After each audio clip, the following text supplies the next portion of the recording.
मेरे तमाम सुनने वाले भरावां नूं मैं मोहम्मद आसिफ शमाणी दा मुहब्बतां भरा सलाम। उम्मीद करदा कि तुसीं सारे भरा खैरियत नाल ठीक ठाक होसो।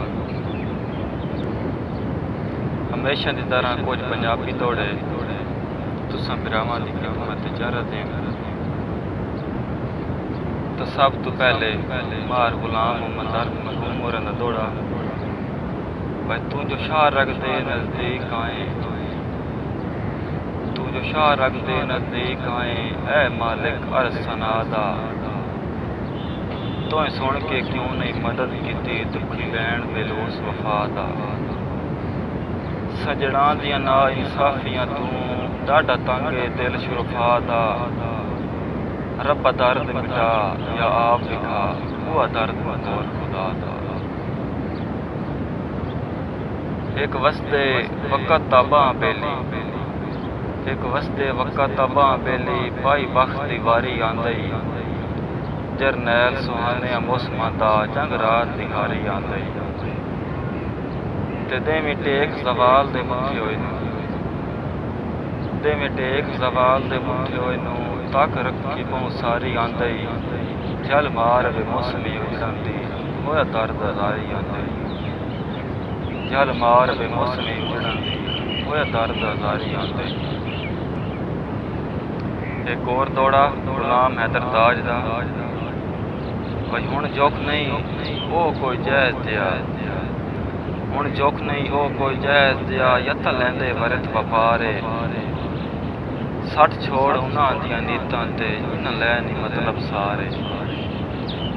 घरू दे के कौन तनाए तैनूं, घरू दे के कौन तनाए तैनूं, क्यों तू नहीं उलट हंजारे। आई होशा रोंदे जदों ताज करी अन्ने वाह कहते इतबारे। आई होशा रोंदे जदों ताज करी अन्ने वाह कहते इतबारे। चौखी वेथे विच फरलांग त नहीं, चौखी वेथे विच फरलांग त नहीं, तैथ मिलण अमीदा क्यों नहीं। मेरे शार दे पासे दसता से तेरा कदम जमीदा क्यों नहीं। तेरे मिलन दे वास्ते रूह खुसदा है तेरा दिल उसड़ीदा क्यों नहीं। तेरी ज़ात तो पता नहीं यावरदा इतबार पटीदा क्यों नहीं। तेरी ज़ात तो पता नहीं यावरदा इतबार पटीदा क्यों नहीं। कदी मुलक तू ओपरा वसदा हा थोड़े शार दा हिबन वसनीक। कदी मुलक तू ओपरा वसदा हा थोड़े शार दा हिब वसनीक। जिन्हों काई नाई भुखता सांगियां दी जिन्हों झुकदे हाँ शरीक। ते जिन्हों तू बंदा सजण सवेंदा है, जिन्हों तू बंदा सजण सवेंदा है, जेदे बिल्कुल हाँ नज़दीक। वो दर दर रोज दे वक़्त खड़ा के खला मंगदे संगत दी के। वो दर दर रोज दे वक़्त खड़ा के खला मंगदे संगत दी के। इसे दे नाल मैं अपने भरावां तों इजाज़त चाहना ते मिलदे अगली वीडियो।